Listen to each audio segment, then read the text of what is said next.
Welcome to American Christian or Christian American once again. If you please hit that subscribe button and like button, it will encourage the videos to be shown out there more, and it will also bring you so you can see the videos more often. And if you're new to this, I would encourage you to go back to the beginning, at least even if you just do a video here and there. It will help build more context to what I'm talking about. Now, I am trying a new microphone set today, and I think it's improving things. Hopefully it will, but it won't appear in all my videos that you'll start seeing coming up because I have pre-made a lot of videos for several months ahead of time. So that way I can, if I'm on vacation or whatever else, there will still be content putting out there. This video is one of those examples where I'm doing an in-between video. So I'm, the ones that are already prepared, I'm throwing something else out there because I felt like I want to deal with it sooner. So you will periodically see the better sound, and then we'll go back until probably into October when it should all switch over as long as this microphone continues to work. So I will be working with this. We're going to be talking about some comparisons today, and we want to talk about some of the horrific things that are happening in this country under the Donald Trump regime. But we're also going to talk about past and present. I'm going to show a couple of videos right now. I'm going to do both of them back to back, and then we will talk about both of them together.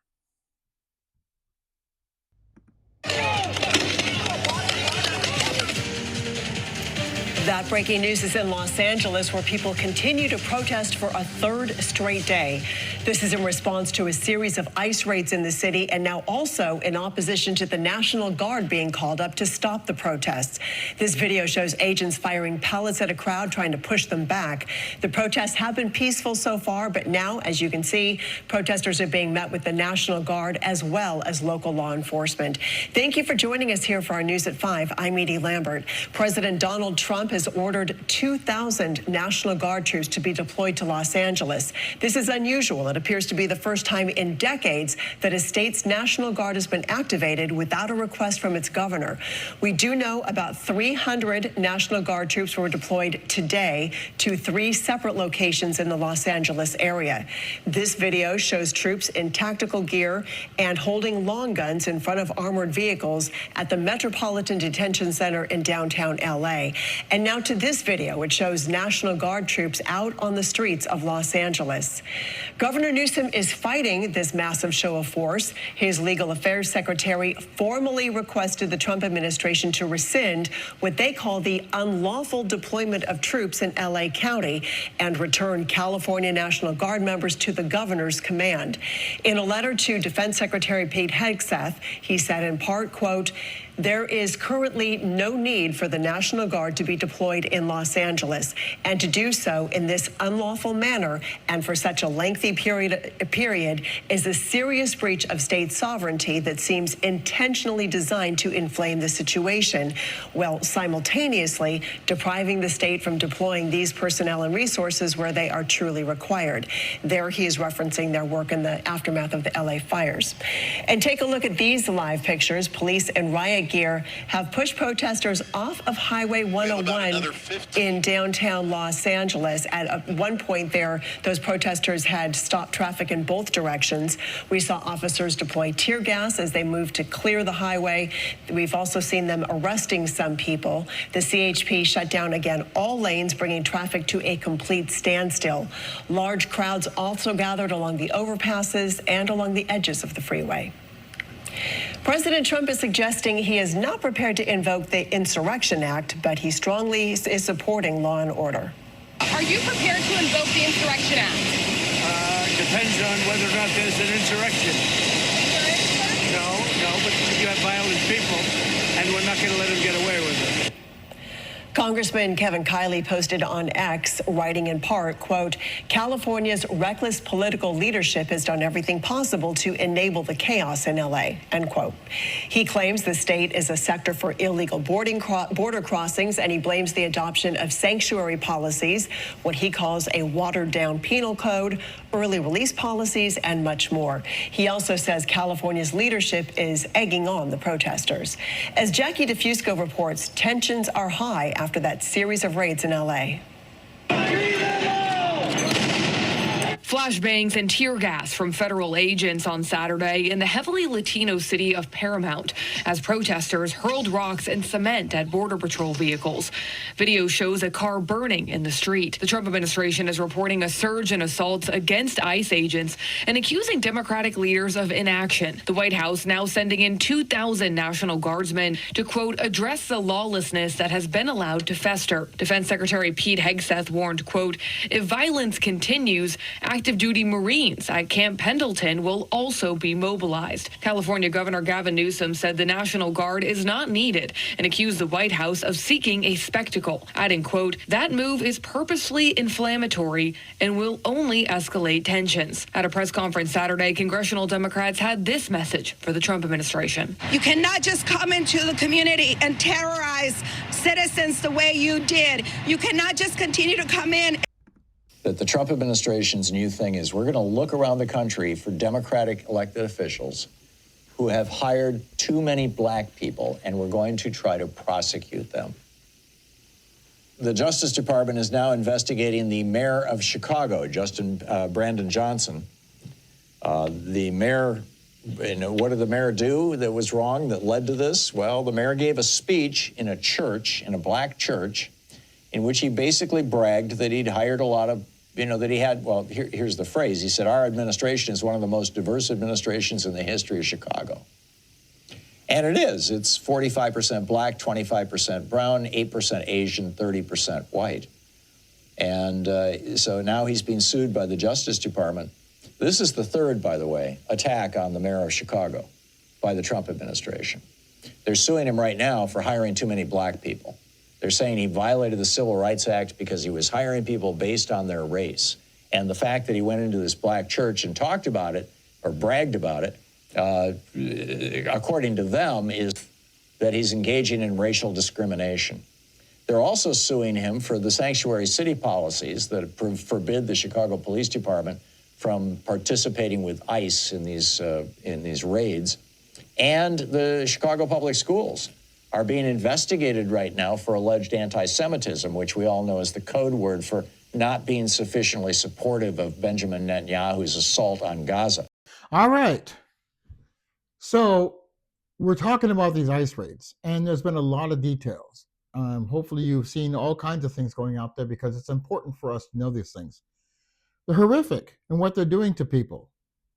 This is not about deporting criminals.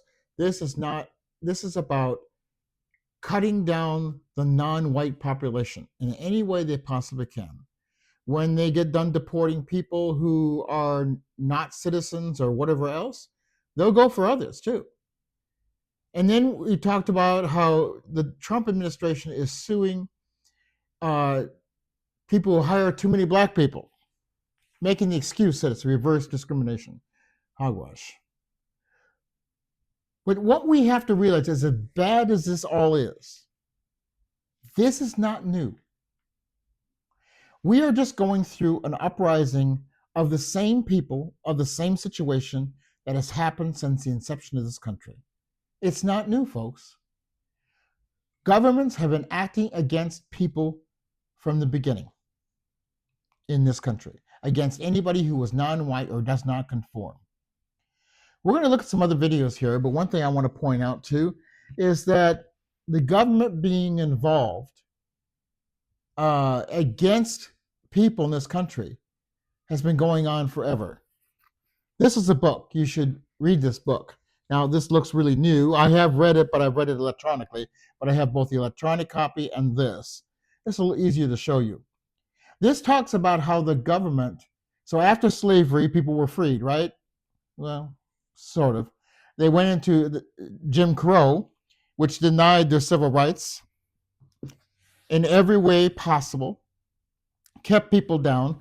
And this book I just showed you talks about how all over this country, the federal government, the state government, and the local governments enforced and made law of segregation. That people, that buildings and places to live were for white people first, that jobs, they would only hire white people, Black people would get the spillover hirings, the spillover at places. And when they would build apartments, they built them for white people, affordable housing. At some point, they started building some for African Americans, but they built so few of them that African Americans were stuffed into the area, overcrowding, which is how we got the ghettos. And if there's overcrowding and people struggling, yes, it would encourage different anger and criminal activity and things, putting people into really hard and difficult situations. Our government helped create the problem. And you're thinking about, but this doesn't make sense, because the Civil War was a fight to free the slaves. There are a lot of people who didn't like slavery. I dispute that, especially with the things of this book. I'd say there were some true abolitionists who didn't like slavery. But I would say that there's more people in this country who didn't like the unfair competition that the South had. And I think the Civil War was fought more to balance out the power, not because they cared about it. And how can I say something like that? Because the evidence is there. If they really cared about people, why were they enforcing segregation so much? And when people did break free and try to get a home because they were doing better, they had protests against them, sometimes burning their homes. And the police did absolutely nothing for it. So let's look at some more videos. Let's talk about the past and realize that what we're going through in the present, we need to stand up against it. Absolutely. But realize that this is not something new. This is just a reinsurgence of it. Perhaps Donald Trump is doing certain things around the Constitution, breaking certain things, but the same idea is there. This country has always had a segregated and a focused idea of freedom. Freedom that is for some and not other people. Freedom that is my freedom is more important than your freedom. My rights are more important than your rights. I will achieve my rights by denying you your rights. That really has been what this country is all about. So don't misunderstand what people say. Understand it clearly, what they're saying. Because they're not really for people. They're not really for democracy. They established a weak form of democracy. But others came along and pushed it to improve it. We still have a long ways to go. West Oakland, California is a predominantly African-American neighborhood. This is the home movie footage of one resident, Ernest Bean.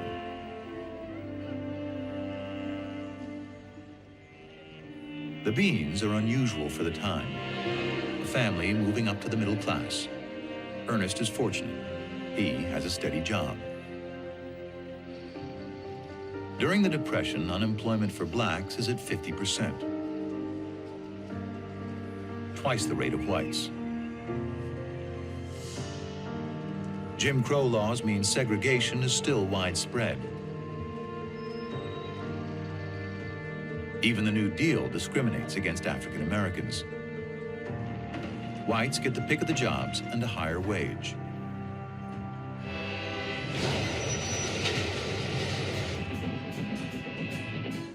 One place black men are welcome to work is on the Pullman sleeper trains.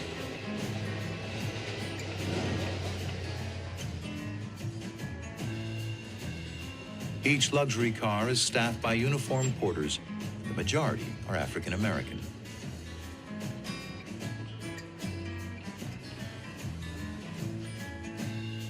Ernest Bean is one of these porters. His job provides a stable income through the Depression, but it comes at a price. Black journalist Thomas Fleming observed, a porter had the best job in his community and the worst on the train.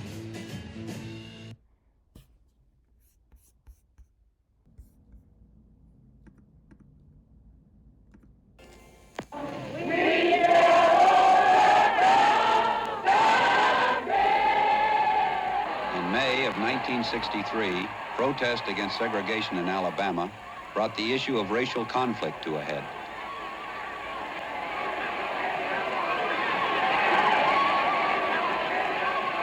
Fires of frustration and discord are burning in every city, north and south.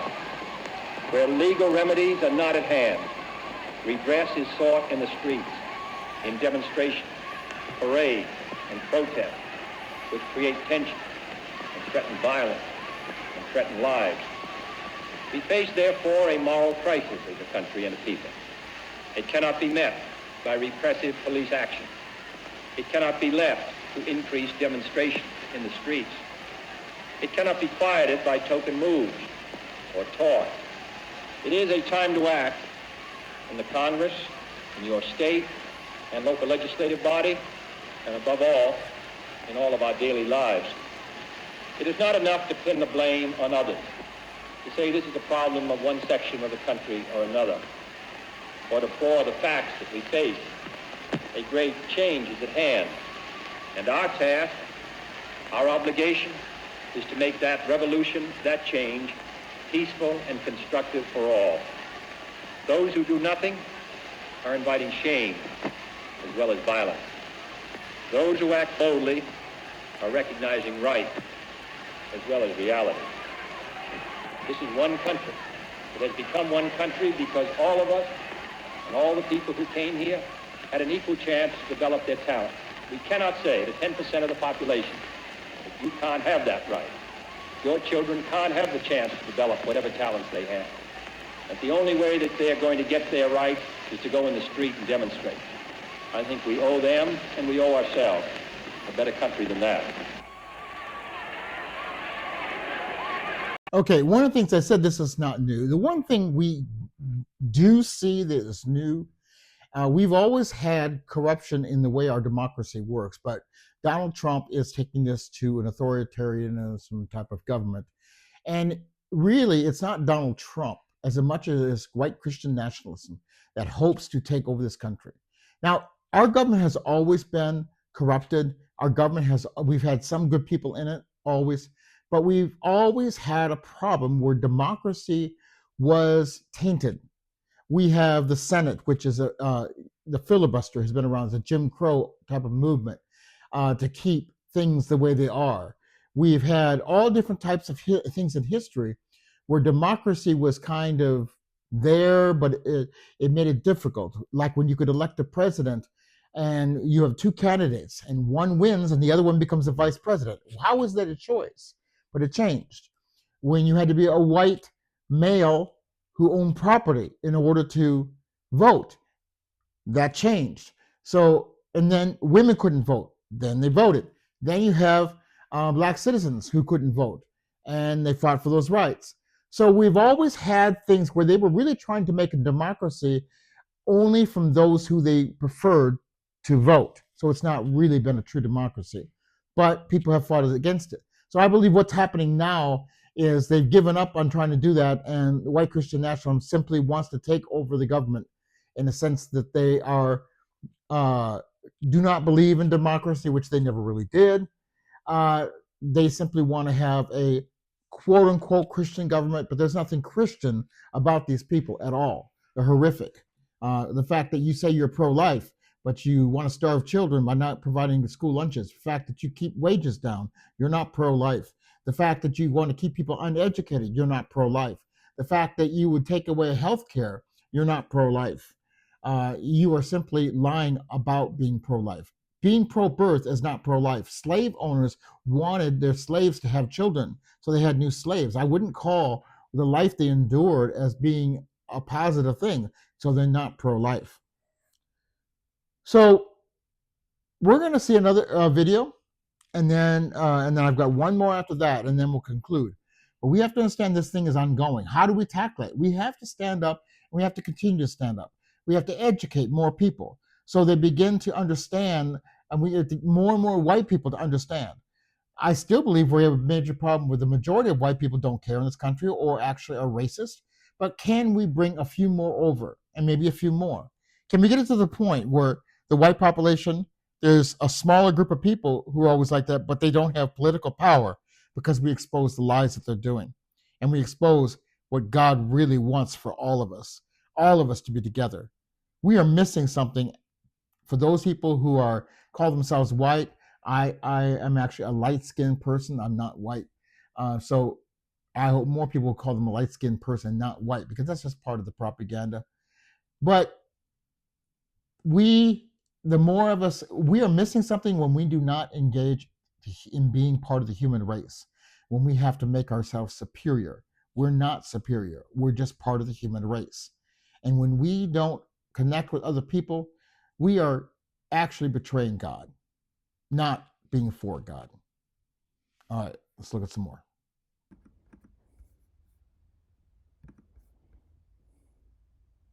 I go to the Frederick Douglass quote that power concedes nothing without a demand. It never has and it never will. And so when we talk about the presidents in the civil rights struggle, it's also important to understand that they are in complete conversation with a completely mobilized Black community that refuses to take it any longer. So I said at the beginning, there's the civil rights, the thought process and what was happening with the presidents, both Truman and Eisenhower, were informed by two wars. The first was World War II. The second is the Cold War.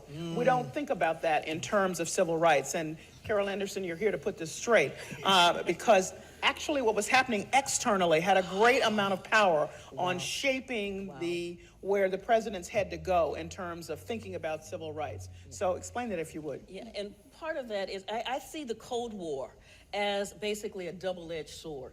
Mary Dudziak in her book talks about how the Cold War forced the United States to have to deal with issues of civil rights because the Soviets were having a field day.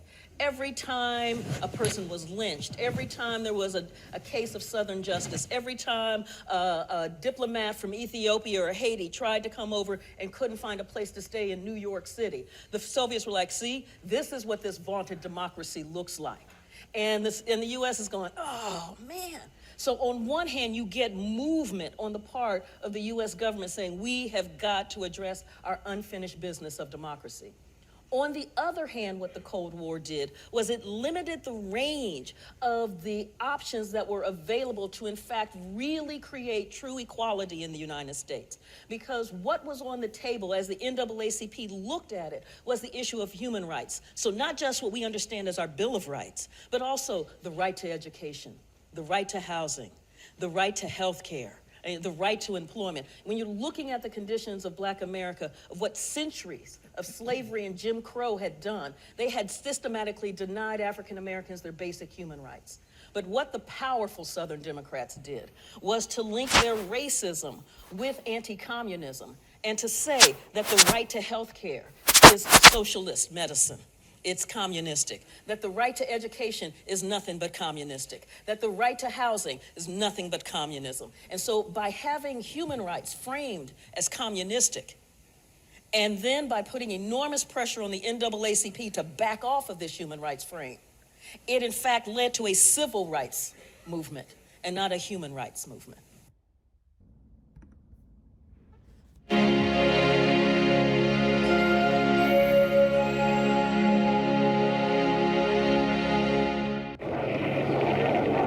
Martin Luther King Jr. came to Birmingham, Alabama in 1963 on a mission to a place he called the most segregated city in the United States. To dramatize this blatant injustice and to demand that the federal government not put a cent in this city unless it decides to face the realities of desegregation. In the nonviolent demonstrations that followed, King and hundreds of protesters were arrested. They were pressing the city to eliminate laws that sought to keep blacks and whites separated in schools, restaurants, and many other public places. Historian Robert Corley says King and the local civil rights leaders needed this strategy to succeed. There had been no movement whatsoever in the city toward any form of desegregation of any of its institutions. And so King was saying, if we can win in Birmingham, if we can come to Birmingham and prevail, then we can win anywhere. King and his followers were met with fierce resistance from the police. Public Safety Commissioner Eugene Bull Connor, backed by the majority of white residents, was determined to stop the demonstrations. Without enough volunteers to continue the protests, King and other leaders enlisted hundreds of young school children to keep the marches going and fill up the jails. The young African-American student protesters would gather here on the steps of the 16th Street Baptist Church and hear inspirational speeches from civil rights leaders like Dr. Martin Luther King Jr. They would then file from the church and walk across the street to a park where they were determined to demonstrate peacefully for equal rights. I was arrested after we got about a block away from the church in this area. Janice Kelsey was 16 years old when she and her schoolmates were jailed. My mind was made up. I was going to participate. I was going to go to jail. I wanted to get my freedom. Then on the second day of the student demonstrations, things turned violent. Police turned high-pressure fire hoses on the young people and set attack dogs on them. Birmingham civil rights leader Reverend Calvin Woods was there. There had been some dog biting, some beating, some killing. Many people were beaten and spit on and put in jail, lost jobs. But those were minor things compared to what we felt we had to do. The brutal crackdown was widely televised, and images of the event were seen around the world. Robert Corley says this incident galvanized new support for the civil rights movement. It was really that children's crusade that really turned the tide, because it did serve the goal of filling up the jails and forcing the white community to come to the table with King and negotiate some sort of settlement. Eventually, King and Birmingham city leaders reached an agreement. Within months, the local segregation laws were abolished. Reverend Woods says King's determination to keep the movement going made all the difference. We would not have accomplished what we did if it had not been for the support and leadership that Dr. King brought. The Birmingham campaign was a climactic battle of the civil rights movement. For many, it stands as an iconic symbol of the sacrifices made by King and thousands of African Americans. Chris Simpkins, VOA News, Birmingham, Alabama. All right, let's wrap this up. You see, the federal government was never really for people, especially people who are non-white or people who didn't fit in. They were never for Latinos. They were never for Asians. They were never for Black people. They were never for Native American people. They were out for white people and white people only. Now, I'm not saying that there weren't people here and there. And today, I think there's more people, especially since more African Americans are in there. You got people like Bernie Sanders and other people who stand up for the rights of people. You don't have to agree with them 100%, but overall, they're doing things that are positive. Now, but we have to realize that our government has never really been one for change. And just like the woman said, is that they were forced to do it. Not because they wanted to, not because they wanted justice. Anything that has happened in this country has been done because of pressure. And that's what we have to do. This is just part of life, unfortunately, because we live in a world where people don't care about other people. We have to stand up for it.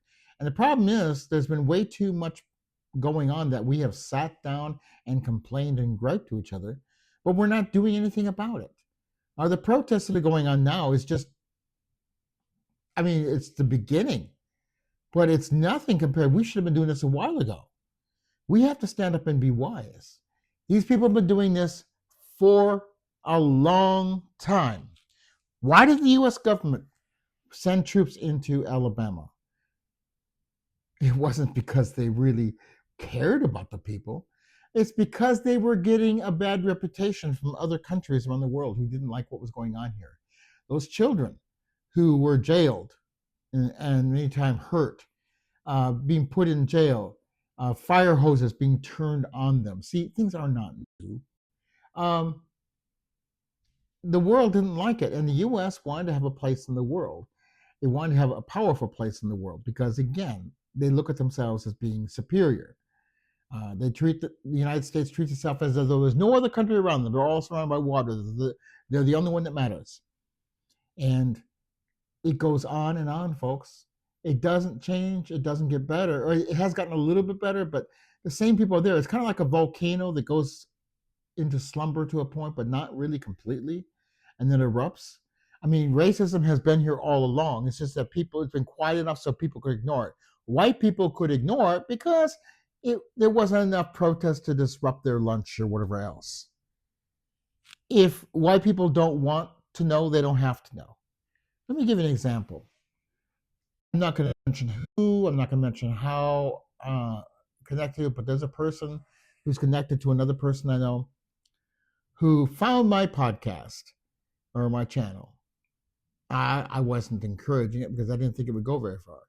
But she watched it.